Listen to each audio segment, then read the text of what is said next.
Hello जी। तो आज के दूसरे वीडियो में हम बात कर लेते हैं एक और एफएमसीजी कंपनी के बारे में। कंपनी का नाम है प्रताप स्नैक्स। अब जैसे नाम से ही पता चल रहा है कि स्नैक्स बनाने वाली कंपनी है, स्नैकिंग इंडस्ट्री में काम करती हैं। और अगर हम इसके मार्केट कैप की बात देखें तो हमें पता चलेगा कि मात्र मात्र 2100 करोड़ के आसपास का इसका मार्केट कैप है। मतलब बहुत ही छोटा मार्केट कैप है, कोई बहुत बड़ा कंपनी है नहीं। अभी तक हमने जितना भी कंपनी देखे थे सारे एक एक स्केल पे पहुंच चुके थे। जो हमने सबसे छोटा कंपनी भी देखा था वो मिसेस बेक्टर फूड्स देखा था, वो भी साइज में काफी बढ़ चुका था। वो भी मिड कैप एक स्टॉक हो गया था, करीबन 23-24 हजार करोड़ के आसपास का उसका मार्केट कैप पहुंच गया था। इसकी कहानी देख लेते हैं इसमें क्या हो रहा है। अभी तक हमने जितनी भी एफएमसीजी कंपनी देखी है किसी में भी हमें धमाकेदार ग्रोथ देखने को मिला नहीं है। जो सबसे ज्यादा ग्रोथ भी देखने को मिला था वो भी हमें देखने को मिला था मिसेस बेक्टर में और ब्रिटानिया में नहीं, टाटा कंज्यूमर प्रोडक्ट्स में। टाटा कंज्यूमर प्रोडक्ट्स में शायद हमें देखने को मिला था 16% के आसपास का ग्रोथ देखने को मिला था, जिसमें 10% ऑर्गेनिक था। उसमें भी वो जो एडिशनल 6% का ग्रोथ आया था वो उन्होंने एक ब्रांड एक्वायर किया था चिंग्स करके, उस वजह से आया था। और मिसेस बेक्टर का जो पहले 40-50% के आसपास का ग्रोथ था वो घट के अब 18% के आसपास ही रह गया था। तो उनके भी पेस ऑफ ग्रोथ में स्लो डाउन देखने को मिला था। तो अब पूरी की पूरी एफएमसीजी कंपनी स्लो डाउन में क्यों है वो हमें समझना पड़ेगा थोड़ा सा। देखो, जो भी एफएमसीजी कंपनी है ना वो नया स्टोर कहाँ खोलेगी, नए टच पॉइंट कहाँ खोलेगी, वो जाके खोलेगी बिल्कुल गांव वाले एरिया में। वो सारे शहर कवर कर चुके हैं, टियर 1 टियर 2 मेट्रो सिटी सब कवर कर चुके हैं। अब जो उनके next leg of volume growth आएगा वो गांव वाली जगह से ही आएगा। और रूरल इकोनॉमी अच्छा कर ही नहीं रहा। जब तक रूरल इकोनॉमी अच्छा नहीं करेगा तब तक हमें इन सारी कंपनियों में ग्रोथ देखने को नहीं मिलेगी। बट हमने एक और रिजल्ट पढ़ा था ब्रिटानिया का। तो ब्रिटानिया ने क्या कहा था कि इस बार हो सकता है कि रूरल इकोनॉमी में अच्छा पिकअप आए, हमें ग्रीन शूट्स दिखने चालू हो गए। तो हो सकता है कि हमारा इस बार रूरल सेगमेंट वाला वॉल्यूम आउटग्रो कर जाए हमारे अर्बन वाले को। तो उन्होंने गाइडेंस दिया था कि 8% के आसपास रूरल में ग्रोथ आ जाएगी और 6% के आसपास अर्बन में आएगी। तो अगर ये रूरल इकोनॉमी में ग्रोथ वापस आ जाती है तो ये सारी कंपनी एक बहुत बड़ी बेनिफिशियरी रहेंगी इस पूरे टर्न अराउंड के लिए। इसके बारे में बात कर लेते हैं। अगर मैं बात करूं तो अच्छा, उससे पहले एक एक ऑपरेटिंग लेवरेज वाला खेल भी समझ लेते हैं। आप ये जो कंपनी है, ये बहुत ही छोटे टिकट साइज का प्रोडक्ट बनाती है। इनका कोई महंगा 50 60 100 रुपए वाला प्रोडक्ट आपको देखने को नहीं मिलेगा। ये सब सस्ता ही प्रोडक्ट बनाते हैं। मतलब महंगा प्रोडक्ट देखने को मिलेगा बट जहां पर वॉल्यूम आ रहा है वो इनका सस्ता ही वाला प्रोडक्ट है। मतलब 5-6 रुपए के आसपास इनका प्रोडक्ट स्टार्ट हो जाता है। और ये प्रोडक्ट वही है, वो क्या कहते हैं, हमारे जो भी कुरकुरे टाइप्स आइटम हो गया ना वो वाले प्रोडक्ट है। कुरकुरे हो गए, चिप्स हो गए, या फिर या फिर और कोई इसी तरीके का जंक फूड हो गया। ये इसी कैटेगरी का ये लोग प्रोडक्ट बनाते हैं। अब देखो यहाँ पर सारा का सारा खेल हमारा वॉल्यूम का है, क्योंकि 5 रुपए के प्रोडक्ट में आपको बहुत बड़ा मार्जिन लेके तो बैठोगे नहीं। आप 5 रुपए के प्रोडक्ट में ये तो कह नहीं सकते कि मेरा 4.5 रुपए का मार्जिन है। तो यहाँ पर आपको स्केल अचीव करने के लिए, वॉल्यूम अचीव करने के लिए अपना डिस्ट्रीब्यूशन नेटवर्क और ज्यादा स्ट्रॉन्ग करना पड़ेगा। और जैसे आपका वॉल्यूम आएगा तो आपको रेवेन्यू में ग्रोथ देखने को मिलेगा और पैट में और भी ज्यादा ग्रोथ देखने को मिलेगा। क्योंकि जितना ज्यादा आप वॉल्यूम लेके आओगे उतना ज्यादा आपको ऑपरेटिंग लेवरेज मिलेगा। ऑपरेटिंग लेवरेज की भी थोड़ी सी कहानी समझ लेते हैं। अब समझो, अगर आपने एक मशीन लगा रखी है जो एक एक महीने में 1000 पैकेट ऑफ चिप्स प्रोड्यूस कर सकती है, और उसको ऑपरेट करने के लिए एक ऑपरेटर बिठा रखा है जिसकी महीने की सैलरी 100 रुपए है। तो हमारे पास दो आंकड़े आ गए अभी कि आपके पास एक मशीन है जो महीने का 1000 चिप्स का पैकेट प्रोड्यूस कर सकती है। और एक आदमी को आप सैलरी दे रहे हो जो रिकरिंग पेमेंट है, हर महीने आपको देनी पड़ेगी, वो है 100 रुपए की। अब आपके जो करंट डिस्ट्रीब्यूशन नेटवर्क है उसमें आप 100 पैकेट ऑफ चिप्स हर महीने बेचते हो। तो अगर आपको 100 पैकेट ऑफ चिप्स बेचने पड़ रहे हैं हर महीने, या आप 100 पैकेट का स्केल अचीव कर पा रहे हो, तो आपको पर पैकेट उस आदमी को कितना पेमेंट करना पड़ा? आपको एक पैकेट चिप्स के लिए उस आदमी को 1 रुपए का पेमेंट करना पड़ा। आपने 100 रुपए का पेमेंट किया और आपने 100 चिप्स बनवाई। बट अब आपने अपना डिस्ट्रीब्यूशन नेटवर्क स्ट्रॉन्ग किया, आपने अपने रिटेल टच पॉइंट्स बढ़ाए, आप नई नई जोग्राफीज में गए और आप आपने अपना अपना डिस्ट्रीब्यूशन जो है वो 5 गुना बढ़ा दिया, इसलिए आपका वॉल्यूम भी 5 गुना हो गया। तो अब आपको 100 चिप्स के पैकेट की बजाय 500 चिप्स के पैकेट चाहिए। तो उसकी जो सैलरी है वो सैलरी 5 गुना तो नहीं होगी ना, सैलरी तो उतनी ही रहेगी। तो अब आपने उसे 100 रुपए में 500 पैकेट बनवा ली। तो पहले एक पैकेट की कॉस्ट आ रही थी 1 रुपए, तो अब आपके एक पैकेट की कॉस्ट उस एम्प्लॉय की सैलरी की कॉस्ट का पोर्शन में रहेगी सिर्फ 20 पैसे। तो ये होता है ऑपरेटिंग लेवरेज, कि आपकी जो ये कॉस्ट है वो कॉस्ट तो इंक्रीजिंग वॉल्यूम के साथ इंक्रीज नहीं कर रही है, बट आप यही आपको आगे चल के देखने को मिलेगा कि पैट में आपको ज्यादा पेस पे ग्रोथ देखने को मिल रहा है कि वॉल्यूम बढ़ा 10% से तो पैट बढ़ रहा है 15% से 13% से 14% से। तो ये ऑपरेटिंग लेवरेज होता है। तो जितना ज्यादा आपको स्केल मिलता जाएगा उतना ज्यादा ऑपरेटिंग लेवरेज भी मिलता जाएगा। अब आ जाते हैं, हम बात कर लेते हैं प्रताप स्नैक्स की। तो प्रताप स्नैक्स ने एक तो इनका खुद का ब्रांड है डायमंड का। डायमंड के नाम से इनका ब्रांड बिकता है और उसमें ये लोग चिप्स और जो भी दूसरे प्रोडक्ट्स हैं उनके उनके अंदर डील करते हैं। कुछ स्वीट प्रोडक्ट्स में भी डील करते हैं और कुछ नमकीन वाले सेगमेंट में भी डील करते हैं। बट इनका फिर भी मेजोरिटी पोर्शन जो था डायमंड वाले ब्रांड का वो आ रहा था ये चिप्स और इन सारे रिलेटेड प्रोडक्ट्स से। मतलब चिप्स बना दिया, कुरकुरे बना दिए, और वो स्माइली वाले वो बना दिए, रिंग्स बना दी। इन सारी चीजों से ही इनका मेजर रेवेन्यू आ रहा था। ये नमकीन वाले मार्केट में टैप नहीं कर पा रहे थे। तो इसीलिए इन्होंने 2020-2021 के आसपास इन्होंने एक कंपनी एक्वायर किया अवध नमकीन करके, जिसका नमकीन का काफी अच्छा पोर्टफोलियो था। तो ये अब अपने अंदर इसको लिया है जिससे ये अपना नमकीन वाला पोर्टफोलियो और एक्सपांड करे और नमकीन as a percentage of revenue बढ़ पाए। अगर हम इंडस्ट्री की बात करें तो इंडस्ट्री में करीबन करीबन 44% है नमकीन का सेल्स का कंट्रीब्यूशन। मतलब पूरे हिंदुस्तान में अगर 100 रुपए का स्नैक बिक रहा है तो 100 रुपए में से 44 रुपीज का तो सिर्फ और सिर्फ नमकीन ही बिक रहा है। 23 रुपीज का कुछ आपका चिप्स बिक रहा है, आलू वाला चिप्स बिक रहा है, और बाकी 33% अलग अलग दूसरे आइटम्स बिक रहे हैं। और अगर करंटली अभी इनकी बात करें तो इनका सिर्फ 16% ही है नमकीन वाला सेगमेंट। पूरा इंडस्ट्री का है 44%, इनका है सिर्फ 16%। तो इसीलिए इन्होंने ये ब्रांड को एक्वायर किया था और अपने नमकीन वाले सेगमेंट को एक्सपैंड करके 16 से 44 ले जाने की राह पे ये लोग निकल पड़े। अगर हम बात करें इनके इनके अभी जो करंट मिक्स चल रहा है उसका रेवेन्यू मिक्स की, तो हमें पता चलेगा जो एक्सक्लूडेड स्नैक्स हैं, मतलब ये जो रिंग्स हो गए, अलग अलग डिफरेंट शेप्स में जो आने वाले चिप्स हो गए या कुरकुरे हो गए, ये सारा कंट्रीब्यूट करता है 58% ऑफ द ओवरऑल रेवेन्यू। और इसमें डायमंड वाला ब्रांड भी है और अवध वाला ब्रांड भी है जो इन्होंने नया एक्वायर किया है। अगर हम अगर हम बात करें पोटैटो चिप्स की, जो एकदम इनका बढ़िया वाला प्रोडक्ट है जो डायमंड ब्रांड के अंडर ही बिकता है, इसमें अवध नहीं है, इसमें सिर्फ डायमंड बेचता है। डायमंड ब्रांड के अंडर जो पोटैटो चिप्स बिकते हैं उनका कंट्रीब्यूशन है रेवेन्यू में 23% के आसपास का। तो 58% ये और 23% ये।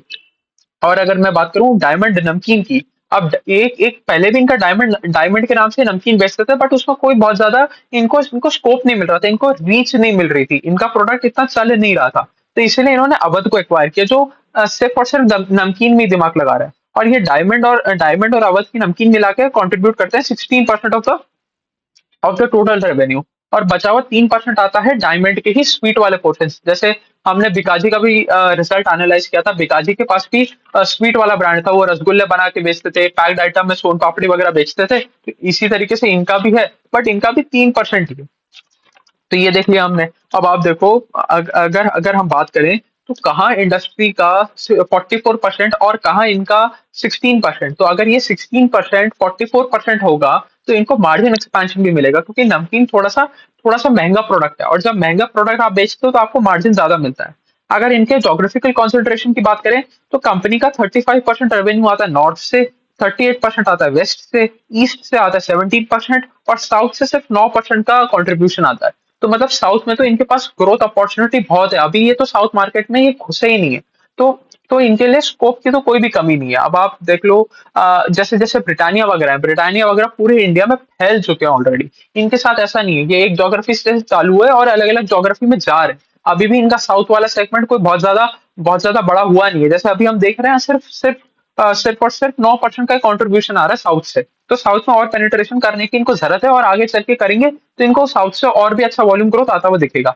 अगर हम इनके प्लांट्स की बात करें तो टोटल इनके पास 15 फैसिलिटीज हैं। 15 में से 7 तो इनकी खुद ही फुल्ली ओन्ड है, सॉरी 8 इनके फुल्ली ओन्ड है और 7 थर्ड पार्टी है। अब इससे क्या होता है, जब आपकी पूरी कंट्री में फैसिलिटीज फैली हुई होती हैं, जैसे ये अगर मैं बात करूं, इनकी नॉर्थ में 5 प्लांट है, वेस्ट में 4 प्लांट है, ईस्ट में 3 प्लांट है, और ऐसे साउथ में भी 3 प्लांट है। अब जब आपका ओवरऑल पूरी कंट्री में आप हर जगह फैले हो कि आपका दिल्ली में भी प्लांट है, गुजरात में भी प्लांट है, कर्नाटका तमिलनाडु में भी प्लांट है, उधर वेस्ट बंगाल में भी प्लांट है, तो इससे क्या होगा, आपको डिस्ट्रीब्यूशन नेटवर्क में बहुत ज्यादा मदद मिलती है। अब आप एक चीज समझो कि आप सिर्फ एक जम्मू कश्मीर में प्लांट लगा के बैठे हो और जम्मू कश्मीर से पूरे इंडिया को कैटर करना चाह रहे हो, तो आपकी फ्रेट कॉस्ट यहाँ से जम्मू कश्मीर से केरला तक की बहुत ज्यादा हो जाएगी, जम्मू कश्मीर से उधर सेवन सिस्टर्स वाली बहुत ज्यादा हो जाएगी। तो आपको जब फ्रेट कॉस्ट कम करनी होती है कि आप 5 रुपए का जो प्रोडक्ट बेच रहे हो, तो इसमें आपका डिस्ट्रीब्यूशन नेटवर्क और भी ज्यादा स्ट्रॉन्ग होना चाहिए। तो डिस्ट्रीब्यूशन नेटवर्क स्ट्रॉन्ग करने के लिए क्या करते हैं कि अलग अलग जाके जगह फैसिलिटीज खोल लेते हैं, जिससे लॉजिस्टिकल कॉस्ट कम पड़े हमें। हम आसपास मतलब नॉर्थ वाले प्लांट से पूरे नॉर्थ में सप्लाई हो रहा है, साउथ वाले से साउथ में सप्लाई हो रहा है, इसी तरीके से ये लोग भी करते हैं। अब अगर इनकी बात करें तो इन्होंने अपने डिस्ट्रीब्यूशन मॉडल में भी थोड़ा सा चेंज किया। पहले क्या हुआ करते थे, कंपनी बना के बेचती थी सुपर स्टॉकिस्ट को, फिर वो वहां के आगे सब सब डिस्ट्रीब्यूटर को बेचता था, फिर सब डिस्ट्रीब्यूटर जाके रिटेलर को बेचता था प्रोडक्ट।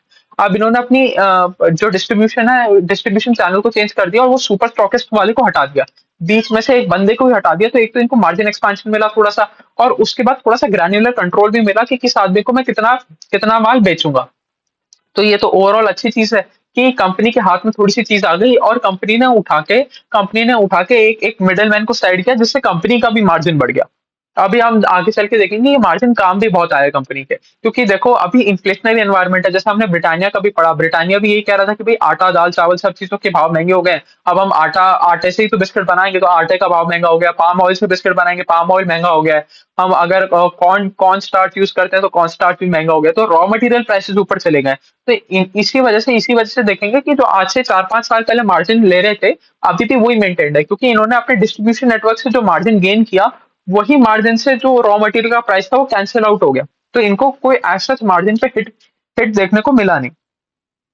अगर हम इनके डिस्ट्रीब्यूशन नेटवर्क की बात करें तो करीबन करीबन 250 टू 100 सुपर सुपर सब डिस्ट्रीब्यूटर्स हैं इनके पास, और करीबन करीबन 25 लाख टच पॉइंट्स के लोग केटर करते हैं। तो मतलब अच्छा डिस्ट्रीब्यूशन नेटवर्क है, और इसको जितना अच्छा करेंगे उतना ज्यादा बेनिफिशियल रहेगा। अब देखो, कह तो ये भी यही रहे कि भाई हम अपना और ज्यादा प्रीमियम प्रोडक्ट्स बेचना चाह रहे हैं। देखो, प्रीमियम प्रोडक्ट्स बेचने में सबसे आसान चीज क्या होती है, आपने महंगा प्रोडक्ट बेच दिया तो आपका सीधा सीधा मार्जिन एक्सपेंशन हो गया, आपको ज्यादा दिमाग नहीं लगाना पड़ा।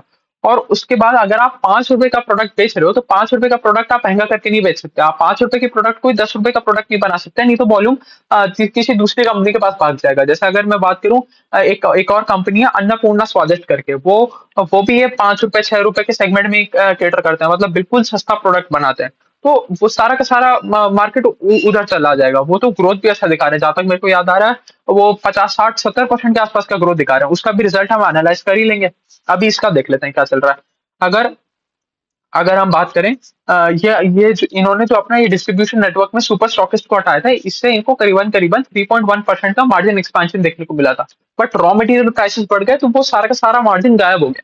तो जो इनका एक्चुअल मार्जिन था वो मेंटेन्ड ही रह गया। देखो, पहले इनका मार्जिन अगर सपोज 7% के आसपास का चल रहा था, तो वो एडिशनल 3% जो आना था वो रॉ मटेरियल खा गया, तो फिर भी अभी भी 7% पे मेंटेन रहा। और अगर ये अपना डिस्ट्रीब्यूशन नेटवर्क सॉर्ट आउट नहीं करते और एफिशिएंट नहीं बनाते, तो ये 7% में वो रॉ मटेरियल का प्राइसेस जो इन्फ्लेट हुए हैं, उस वजह से 7% और भी कम हो जाता। बट अभी हमें ये 7% का 7% ही देखने को मिल रहा है। अगर हम बात करें, अगर स्पेसिफिक नंबर्स की बात करें, तो कंपनी ने बताया कि palm oil prices went up by 43%, potato prices went up by 40%, corn prices went up by 36%, और इस वजह से हमारा थोड़ा सा मार्जिन गायब हो गया। अगर हम क्वार्टर ऑन क्वार्टर लेवल पे देखें तो थोड़ा सा मार्जिन हमारा गायब हो गया। अब इनके थोड़े से टारगेट की बात कर लेते हैं। तो ये लोग कह रहे हैं कि हम 15% के आसपास का टॉप लाइन ग्रोथ करने का टारगेट रखते हैं, और अपने इबिटा मार्जिन को 10% ले जाने की कोशिश करेंगे। अभी करंटली इनका इबिटा मार्जिन है 7.1% के आसपास का, तो 7.1% को 10% ले जाने की बात करेंगे। मतलब ये लोग कह रहे हैं कि हमें ऑपरेटिंग लेवरेज मिलेगा, और हमारा पैट ज्यादा पेस पे ग्रो करेगा एज कम्पेयर टू हमारी टॉप लाइन। तो अगर टॉप लाइन 15% से ग्रो करेगी, तो हमारा पैट हो सकता है 18 19 20% से भी ग्रो करे, क्योंकि हमें ऑपरेटिंग लेवरेज मिलेगा, हमें मार्जिन एक्सपेंशन देखने को मिलेगा। तो ये तो अच्छी चीज है। अगर हम और बात करें, अभी इनके करंट नंबर्स की बात कर लेते हैं। तो काफी समय बाद पिछले 3-4 क्वार्टर इन्होंने नेगेटिव ग्रोथ रेट दिखाया, बट फाइनली अब इनका पॉजिटिव नंबर आ गया। इन्होंने करीबन किया 8.7% का वाई वाई लेवल पे ग्रोथ, और PAT was down 30% on a Y Y level. अब ये क्यों हुआ? क्योंकि रॉ मटेरियल प्राइसेस इन्फ्लेट हो गया। ये अपना अपना ये काम तो पहले से ही करके बैठे थे, जो सुपर स्टॉकिस्ट को बीच में से हटाने वाला काम तो पिछले साल इन्होंने कर ही लिया था। तो वो वाला मार्जिन इनका गायब हो गया। तो इस वजह से हमें देखने को मिल रहा है कि जो जो ये 30% का हमें पार्ट में रिडक्शन देखने को मिला है। तो चलिए, यही थी कहानी प्रताप स्नैक्स की।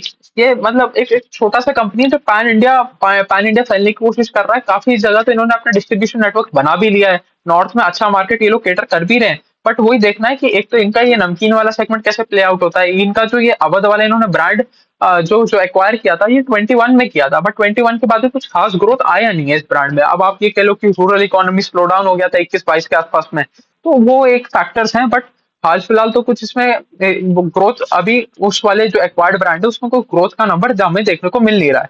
बट वही है, अब जैसे बाकी कंपनी कह रही है कि भाई रूरल डिमांड में पिकअप देखने को मिल रहा है, ग्रीन शूट्स देखने को मिल रहे हैं, तो वो उन उन सारी चीजों की सबसे बड़ी बेनिफिशियरी यही वाली कंपनियां रहेंगी, तो इसलिए हमने इसको भी कवर कर लिया। अभी के लिए इतना ही रखते हैं। Thank you.